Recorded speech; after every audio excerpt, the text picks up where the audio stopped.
The archaeological record shows that shamanism was an original belief system among the ancestors of the Mongol people as early as the Bronze Age. Many deer stones found in present-day Mongolia depict shamanic beliefs. Later on, various historical sources also reveal facts that show that shamanism continued to be influential among the Mongols. For instance, according to the secret history of the Mongols, the Mongol Empire had a shaman at the state level. Mongols considered Genghis Khan's achievements and world conquest to have been greatly aided by his main deity, Mongtenga, meaning eternal heaven, who is the ultimate divine being in Mongolian shamanism. However, since the 14th century, from the time of Kublai the Wise, the grandson of Genghis Khan, Mongolian rulers have preferred Buddhism. Later, in the 16th century, during Altan Khan's reign, 1507 to 1582, the spread of Buddhism among the Mongols became very influential and started conflicting with shamanism. After that period, Mongolians largely followed the Buddhist way until the advent of communism in the 20th century. Shamanism and the shamanic knowledge and customs dramatically decreased to marginal status. During the communist era, shamanism, as well as Buddhism, was strongly repressed and was forbidden under the anti-religious Marxist ideology. This propaganda campaign ended with the transition to democracy in 1990. As a result of shamanism being banned during the communist regime from the 1920s on, public knowledge and awareness of shamanism was very poor by the 1990s. Despite this, shamans reappeared after 1990, and their number has dramatically increased in the last 15 years. However, a combination of this rapid increase in the number of shamans and the post-communist condition of unawareness and ignorance about shamanism has created chaos. At the beginning of the year 1990, elderly shamans who had survived communism started practicing in a few regions of Mongolia. These were a Dahad shamaness, Balgia, a Duha shamaness, Suviyan in the north, a Boyat shaman, Seren in the northeast, a Halk shamaness, Nadmid in central Mongolia, Bayad shamaness, Yaman in the west. They were the first teachers for shamans of a new age who transmitted their knowledge and customs. However, there were many more budding shamans who did not find proper shaman teachers and suffered from the lack. Since there are not many people who possess shamanistic knowledge, it is almost impossible for many people who want to be shamans to become a shaman. As a result, shamanism has started to get a bad reputation because of misconducted rituals and the transformation of traditional shamanic customs, concepts and ethics. Even though shamanism has become free and open to the public since the democratic changes of 1990, more work needs to be done to contribute to the creation of an accurate awareness of shamanism and its significance as a crucial element of Mongolian cultural heritage. The decline of shamanism and practicing shamans was mirrored by a decline in the study of shamanism in the academic world. Communists regarded the study of shamanism as anti-socialist, and those who attempted to conduct research on the subject, for example the famous academics Linson and Damdinsovan, were heavily criticized for their efforts to study what was considered superstition. As a result, there are no specialists in the Mongolian academic world who study shamanism, and even today none of the academic institutions have trained any researchers specializing in shamanism. Shamanism is a belief system and a form of worship that is passed down lineages.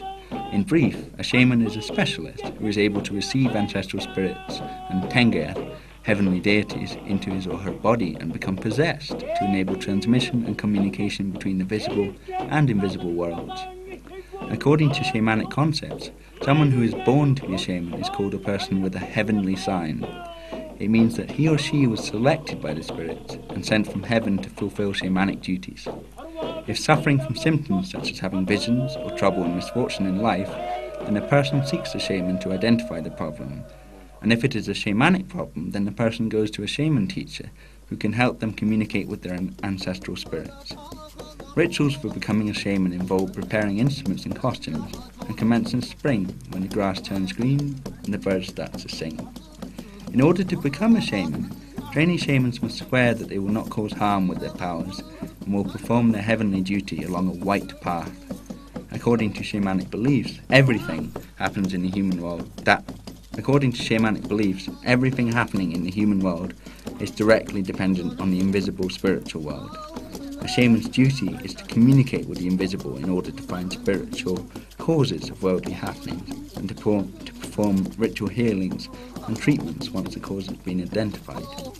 This is the reason why shamans are called guides for the suffering and interpreters for the unfortunate.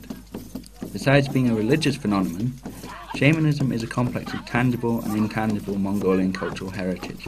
It is knowledge and practice concerning nature and the universe, with worldviews and teachings. It is an oral tradition of chants and stories, a social feast, and a set of rituals with complex religious ceremonies dedicated to deities and spiritual beings.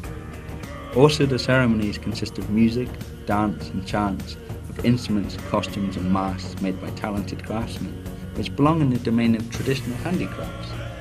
The main bearers, practitioners, and creators of shamanism are first of all shamans and their spirits. This means that shamanic traditions vary widely across Mongolian ethnic groups. Moreover, individual shamans' customs, rituals, costumes, and instruments can vary widely within each ethnic group. As such, shamanic cultural heritage is enriched by the uniqueness of individual shamans.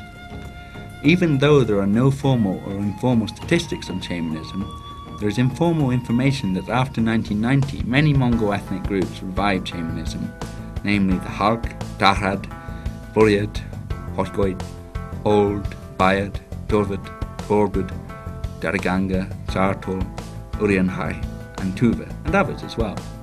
Shamanism is a complex element of culture, so it appears in various areas of social and cultural life, such as practices, knowledge, skills, as well as through instruments and artifacts.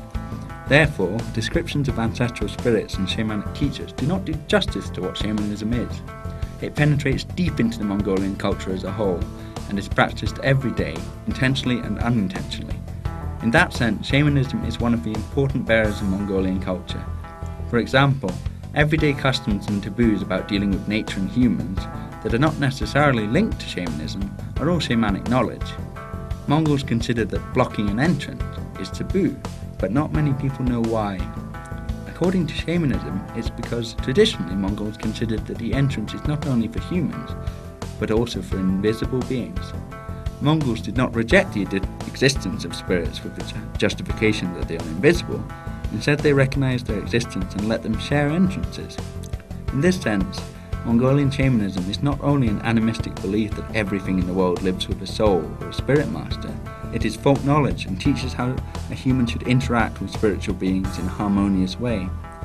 According to the Mongol, correct interaction with nature and the spiritual world is the treatment for all natural disasters, and moreover, a way to improve and guarantee not only one's own life, but the livelihood of all humans.